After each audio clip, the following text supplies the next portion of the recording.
Coming up, search and rescue teams are feeling the pressure, racing against the clock to find a missing submarine. How much oxygen officials say is likely left in the missing vessel. And two airplanes bump at the Boston airport. The incident caught on camera by passengers. The rundown starts now.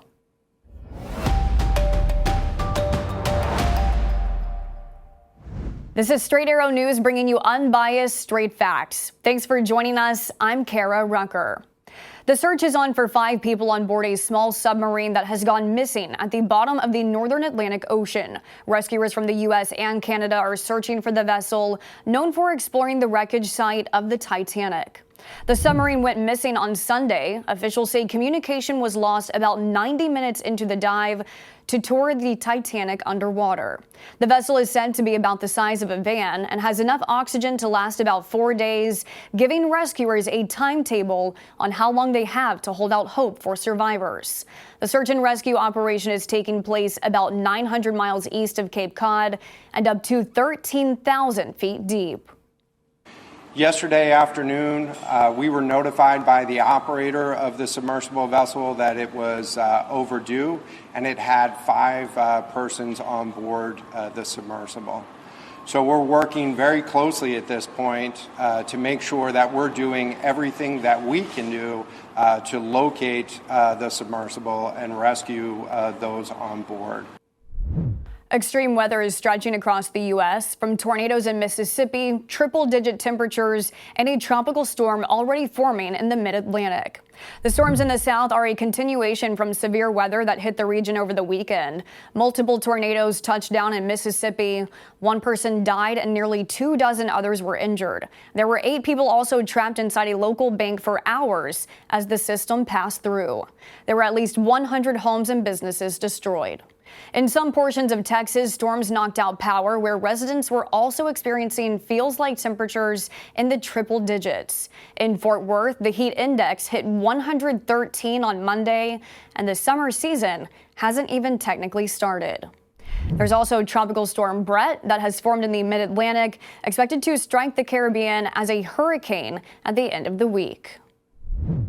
Former President Trump and his legal team will not be allowed to publicly disclose any federal evidence in the classified documents case against him.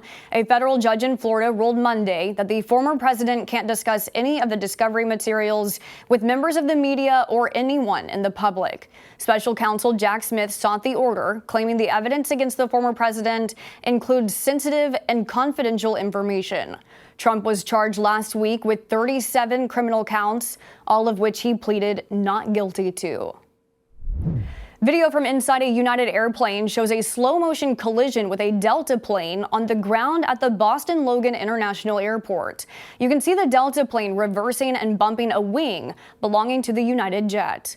No major damage was reported. Passengers on the United flight were rebooked to other flights, and Delta's flight was delayed for more than 5 hours, while both planes were looked at following the bump on the tarmac.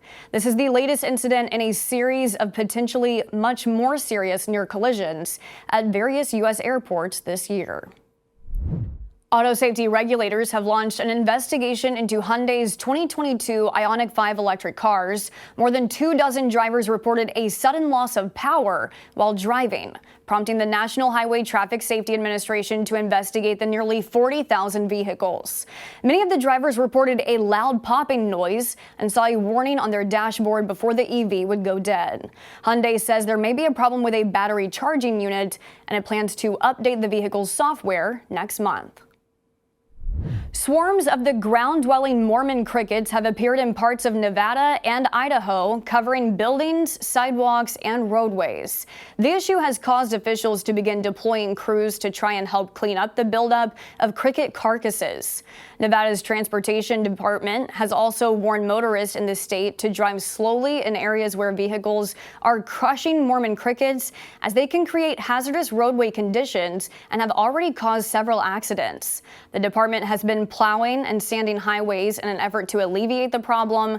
Others in the area have been using things like leaf blowers, tractors, and even snow plows to combat the invading crickets. Experts say an unusually rainy winter is to blame for the insect influx, delaying the bug's hatching cycle, which has resulted in the increased number of bugs that could remain at a peak for the next 4 to 6 years. These are your top stories. Thanks for joining us for the rundown. We're on a mission to bring back trustworthy journalism by serving only you, not an agenda. Be sure to check out more of our work at straightarrownews.com. You can also find the latest rundown episodes available as a podcast on all major podcast platforms. We'll see you back here tomorrow. Until then, I'm Kara Rucker. Have a great day.